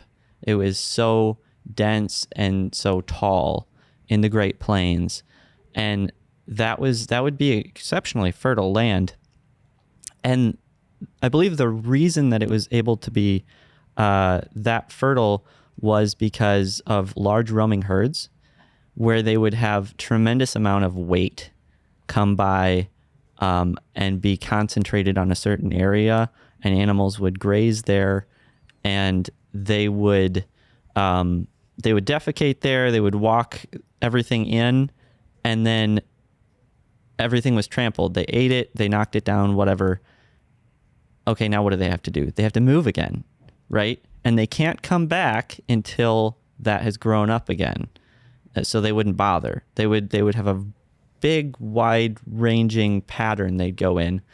And not only were they going here and they were eating there and then they were moving off, they were doing it in tremendous amounts of intensity. And that created this natural system that's this symbiotic relationship between the animal that's taking the nutrients off. They're eating the plant. They're creating this perfect carbon-nitrogen ratio of manure, and they're putting it back on, and then they're walking it into the ground. So that grass isn't just sitting there and oxidizing away when it dies. It's actually being incorporated back, and then there's a whole bunch of there's microbes that are in the soil that are then stimulated through that. And so you have a great biome. And so we copy that at a much, much smaller scale, where we rotate our cattle around, and you don't really want them on the same area more than 3 days to get back into a vegetative state. But our rotations are often a few days longer than that, just because it's a lot of labor. And we are able to get a lot more tonnage off by doing that. And I think that's getting a little bit more common, but there's still a lot of people that don't do it. And so it's kind of low-hanging fruit to be more competitive by doing that. What do you mean to get tonnage off of it? It grows more grass per year. Yeah, because it's if a plant is just in the state where it's growing as fast as it can to recover back up when after it gets eaten off really hard and beaten down, it's shooting roots down at the same time, and it's growing up faster and being in that, I believe it's called a vegetative state when it's growing. And then you don't just like let it get there and head out and let it sit. You time it correctly so you come back for another pass. And by resting it, not having cows there all the time, and you let it grow up, it shoots roots down about the equal amount. And so it actually comes back faster because it has all that root mass down there. Whereas if you have it mowed off like a golf course all the time, all summer, if you have cows in the same area, then it can't jump back. It never gets a rest. And that's why you want cows on it for like 3 days, and then you pull them off, because you want it to get back into that undisturbed growing phase. Rather than in the stressed being eaten phase or too big. Describe maybe in detail when you're talking about that loci, like we want to know, what does this land want? You can't just go and apply that theory to everything, or are you saying something different here? Yeah, so you really have to figure out what it's going to be able to produce. And so with every piece of land, and this is where we get from, oh, that sounds good, kind of woo-woo, like figure out the stewardship around it with this loci, to practical, this sounds a little bit more boring. You have to figure out where you put your cross fences in to be able to be the most cost effective with your cross fence, while making a paddock that you can stock in such a way relative to the full size of the pasture that you're going to be able to create the right density to be able to rotate them on a regular basis. And then also take into consideration, we're going to need water access somehow for these animals so they create the right roaming patterns without destroying the land. Like a bunch of operational stuff like that. Does that? Yeah, I think I remember Joseph one time talking about how erosion happens on creeks not because of grazing animals, but because you don't have them there. Yeah. Normally, you would have grazing animals that would be finding a path to get down to the water, and they'd smooth out what that area so that the banks would be more gentle sloping. So as water rushes around there, it doesn't cave in parts of the creek bed or something like that. Yeah, and there's several reasons for that. There's the pushing down the root mass, and then you have to you're doing that cycle, right? So you put the cattle on, but then when you take them off after they've pushed it in and maybe push some fresh seeds into the bed, you rest them, that grass grows up, you create deeper roots to hold the dirt, right? And then you're continually adding root mass in those cycles while you're firming the edges, but you cannot over travel it either, because it's too much of that is a bad thing, right? Yeah, I mean, I can see this. I have a creek behind my house, and I see, like, after Joseph described this to me, I was like, this makes perfect sense, because I've never figured out why a creek would ever stay within its banks, because right now this thing's just decaying and you're watching these trees get taken out by it, but it's because there's nothing to smooth that out. And it does depend on the land, and you're fighting a losing battle of, I think this might be something Lyle Benjamin said to me one time. He's like, no, everything's been eroding since it was made there. Like, you're never going to stop it. You're just slowing it down, right? And so different geographical areas are more extreme or less extreme. And so we're just conserving, if you will, conservation. Well, I'm glad we got to fit that in. I would talk to you all day, but I've got to get ready for another thing. So, man, thank you so much for stopping in. If people wanted to learn more about Silvermore, or maybe potentially coming out and visiting you to get a mind break, where would they go to find out more about that? Yeah, I think that the easiest way to find me is probably on X at @ringfamilyag. But there's also ringfamilyagriculture.com, and then both of those have links to the Substack. So yeah, I love it when people reach out, give me new ideas, bring me novelty. Well, all right, man. Thanks for coming by. Thanks for having me on. Thank you.